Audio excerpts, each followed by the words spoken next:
안녕하세요, 여러분. 72세 현역 응급의학과 의사 박응급입니다. 지난주에 정말 가슴 아픈 일이 있었어요. 제 동갑내기 친구 김철수 씨가 아내를 잃었다는 연락을 받았어요. 그 얘기를 들어보니까 정말 안타까웠어요. 부인이 집에서 갑자기 쓰러지셨는데 김 씨가 너무 당황해서 아무것도 못하고 119만 기다렸다는 거예요. 박 선생님, 그때 제가 뭘 해야 하는지 알았다면 혹시 아내를 살릴 수 있었을까요? 이렇게 물어보시더라고요. 그 순간 정말 마음이 아팠어요.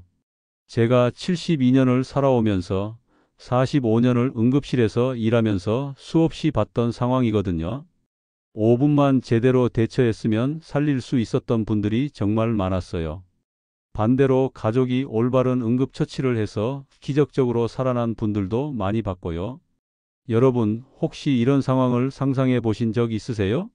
아침에 일어나서 옆에 누워있는 배우자가 갑자기 숨을 안 쉰다면? 아니면 저녁 식사를 하다가 갑자기 쓰러진다면? 생각만 해도 끔찍하죠? 하지만 이런 일은 언제든 일어날 수 있어요. 특히 우리 같은 나이에는 더욱 그렇죠. 오늘 이 영상을 끝까지 보시면 그런 응급 상황에서 당황하지 않고 소중한 사람의 생명을 구할 수 있는 방법을 알게 될 거예요. 먼저 충격적인 통계 하나를 말씀드릴게요. 우리나라에서 가정 내 응급 상황으로 119에 신고되는 건수가 연간 30만 건이 넘어요. 그 중에서 심정지로 응급실에 실려오는 환자는 3만 명 정도인데 생존율이 얼마인지 아세요? 겨우 8%예요. 100명 중에 8명만 살아서 집에 돌아간다는 뜻이에요. 하지만 외국은 어떨까요? 미국이나 독일 같은 나라는 생존율이 20에서 30%예요. 왜 이렇게 차이가 날까요? 가장 큰 이유는 가족들이 응급처치를 할 줄 모르기 때문이에요. 119가 도착하기까지 평균 8에서 10분이 걸려요. 그런데 뇌는 산소 공급이 4분만 중단되어도 돌이킬 수 없는 손상을 입어요. 결국 119가 오기 전 5분이 생사를 가르는 거예요. 제가 45년간 응급실에서 일하면서 정말 많은 걸 봤어요.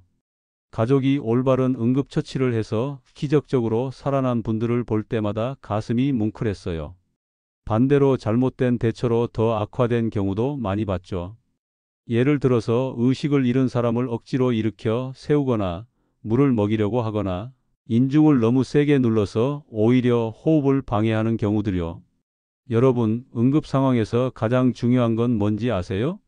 침착함이에요. 당황해서 잘못된 행동을 하면 오히려 더 위험해질 수 있거든요. 사실 저도 10년 전에 비슷한 경험을 했어요. 제 아내가 갑자기 쓰러진 적이 있거든요. 그때가 제가 62세였는데 새벽에 화장실에 갔다가 아내가 침실 바닥에 쓰러져 있는 걸 발견했어요. 처음에는 정말 머리가 하얘졌어요. 응급의학과 의사인데도 막상 내 가족이 그러니까 당황이 되더라고요. 하지만 곧 정신을 차리고 제가 알고 있는 대로 했어요. 먼저 의식을 확인하고 호흡을 체크하고 맥박을 재봤어요. 다행히 호흡과 맥박은 있었지만 의식이 없었어요. 즉시 119에 신고하고 기도를 확보한 다음 회복 자세로 눕혔어요. 그리고 계속 말을 걸면서 의식이 돌아오기를 기다렸죠. 5분 후에 아내가 의식을 찾았어요. 나중에 알고 보니 급격한 혈압 강화로 일시적으로 의식을 잃은 거였어요. 만약 제가 올바른 대처를 하지 못했다면 생각만 해도 끔찍해요. 그때 깨달았어요. 의학 지식이 있어도 막상 가족에게 일어나면 당황할 수 있구나. 그럼 일반 분들은 얼마나 무서울까? 그래서 더욱 확신하게 됐어요. 모든 가정에서 기본적인 응급처치는 꼭 알고 있어야 한다고요. 이제 가장 중요한 부분을 알려드릴게요. 배우자가 갑자기 쓰러졌을 때 5분 안에 해야 할 일들을 순서대로 말씀드릴게요. 1단계 안전 확인 및 의식 체크 30초. 가장 먼저 주변이 안전한지 확인하세요. 전기선이 떨어져 있거나 가스가 새고 있거나 화재 위험은 없는지 봐야 해요. 그 다음 어깨를 가볍게 흔들면서 여보, 괜찮아요? 하고 불러보세요. 절대 세게 흔들면 안 돼요. 목이나 척추 부상이 있을 수 있거든요. 만약 반응이 있으면 의식이 있는 거니까 일단 안심하세요. 하지만 반응이 없으면 즉시 다음 단계로 넘어가야 해요. 2단계 119에 신고 30초.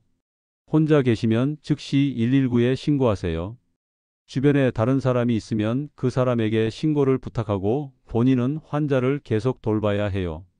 119에 신고할 때는 이렇게 말씀하세요.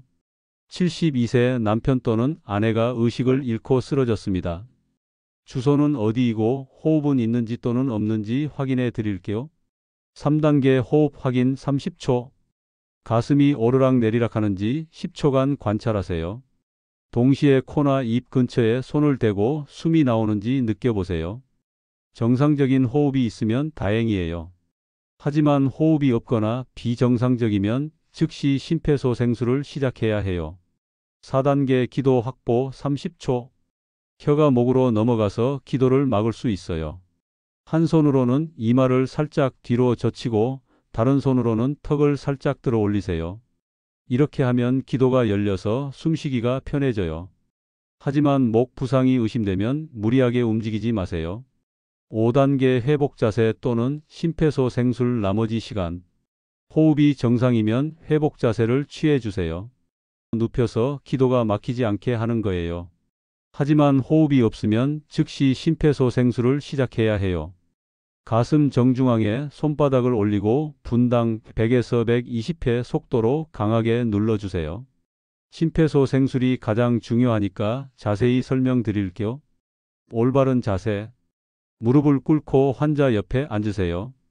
양손을 깍지 끼고 손바닥 뒤꿈치를 가슴 정중앙, 즉 젖꼭지 선 사이에 올려놓으세요. 팔을 쭉 펴고 어깨가 손 바로 위에 오도록 하세요. 그래야 체중을 이용해서 효과적으로 압박할 수 있어요. 압박 방법. 최소 5cm, 성인 남성은 6cm까지 눌러야 해요. 하나, 둘, 셋 하면서 세지 마시고 살려라, 살려라, 살려라. 이렇게 외치면서 하세요. 그러면 자연스럽게 올바른 속도가 나와요. 완전히 눌렀다가 완전히 놓아주는 것도 중요해요. 가슴이 완전히 이완되어야 심장으로 피가 들어갈 수 있거든요. 인공호흡. 30번 압박하고 나서 인공호흡을 2번 해주세요. 기도를 열고 코를 막은 다음 입에 입을 대고 2번 불어넣어요. 하지만 요즘은 코로나 때문에 입으로 하는 인공호흡보다는 지속적인 가슴 압박이 더 중요하다고 봐요. 언제까지? 119가 올 때까지 계속해야 해요. 중간에 멈추면 안 돼요. 힘들면 2분마다 다른 사람과 교대하세요. 45년간 응급실에서 일하면서 가족들이 자주 하는 실수들을 봤어요. 이런 건 절대 하시면 안 돼요. 첫 번째 실수 억지로 일으켜 세우기. 의식을 잃은 사람을 억지로 일으켜 세우면 더 위험해요. 뇌로 가는 혈액 공급이 더 줄어들 수 있거든요. 두 번째 실수 물이나 약 먹이기. 의식이 없는 사람에게 물이나 약을 먹이면 기도로 들어가서 질식할 수 있어요. 절대 하지 마세요. 세 번째 실수 인중 너무 세게 누르기. 인중을 살짝 눌러서 자극하는 건 괜찮지만 너무 세게 누르면 오히려 호흡을 방해할 수 있어요. 네 번째 실수 혀 빼내려고 하기. 혀를 억지로 빼내려고 손가락을 입에 넣으면 안 돼요. 오히려 혀를 더 안쪽으로 밀어 넣을 수 있어요. 다섯 번째 실수 중간에 포기하기. 심폐소생술을 하다가 힘들다고 중간에 포기하면 안 돼요. 119가 올 때까지 계속해야 해요. 상황에 따라 대처법이 조금씩 달라져요. 심장마비 의심 시. 가슴을 움켜쥐고 아파하다가 쓰러지면 심장마비를 의심해야 해요. 이때는 즉시 심폐소생술을 시작하고 아스피린이 있으면 한 알 씹어서 삼키게 하세요. 뇌졸중 의심 시. 얼굴이 비뚤어지거나 말이 어눌해지거나 한쪽 팔다리에 힘이 없으면 뇌졸중을 의심해야 해요. 이때는 함부로 움직이지 말고 편안한 자세로 눕혀두세요. 기도 폐쇄 시. 음식이 목에 걸려서 숨을 못 쉬면 하임리법을 써야 해요. 뒤에서 안고 명치 바로 위를 위쪽으로 강하게 밀어 올리세요. 쇼크 시. 당뇨병이 있는 분이 갑자기 의식을 잃으면 저혈당일 가능성이 높아요. 의식이 있으면 설탕물을 먹이고 의식이 없으면 절대 먹이지 마세요. 응급 상황은 예방이 가장 좋아요. 정기 건강검진. 1년에 한 번은 종합검진을 받으세요. 특히 심장과 혈관 검사를 빼먹지 마세요. 응급 연락처 준비. 냉장고나 현관문에 응급 연락처를 붙여두세요. 119, 가족 연락처, 주치의 연락처를 적어두는 거예요. 상비약 준비. 아스피린, 니트로글리세린 같은 응급 상비약을 준비해 두세요. 사용법도 미리 알아두고요. 가족과 상의. 응급 상황 시 어떻게 대처할지 가족과 미리 상의해 두세요.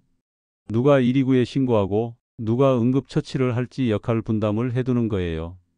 여러분, 오늘 말씀드린 내용들이 절대 쓰일 일이 없기를 바라요. 하지만 만약에 그런 상황이 온다면 당황하지 말고 오늘 배운 대로 해보세요. 기억하세요. 첫 5분이 정말 중요해요. 119가 올 때까지 기다리지만 말고 여러분이 직접 생명을 구할 수 있어요. 완벽하게 하려고 하지 마세요. 아무것도 안 하는 것보다는 조금이라도 하는 게 훨씬 나아요. 그리고 응급처치를 한 후에는 절대 자책하지 마세요. 최선을 다했다면 그것만으로도 충분해요. 72년을 살아오면서 45년을 응급실에서 일하면서 제가 깨달은 건 이거예요. 생명은 정말 소중하고 사랑하는 사람을 지키기 위해서는 준비가 필요하다는 것이요. 혹시 주변에 노부부가 계신가요? 부모님, 이웃, 친구 중에 응급 상황에 대비하지 못한 분이 있다면 이 영상을 꼭 공유해 주세요. 여러분의 작은 관심이 소중한 생명을 구할 수 있습니다. 72세 현역 응급의학과 의사의 더 많은 생명구조 비법과 가정. 응급처치법이 궁금하시다면 노노지혜 채널을 구독해 주세요. 이 영상이 도움이 되셨다면 좋아요 버튼도 눌러주세요. 댓글로 여러분의 응급 상황 경험이나 오늘 배운 내용에 대한 질문도 남겨주세요. 언제나 소중한 생명을 지키는 지식을 나누겠습니다. 건강한 가정, 안전한 노후를 응원합니다. 다음 영상에서는 혼자 사는 어르신들을 위한 응급 상황 대처법을 알려드릴게요. 또 만나요. 감사합니다.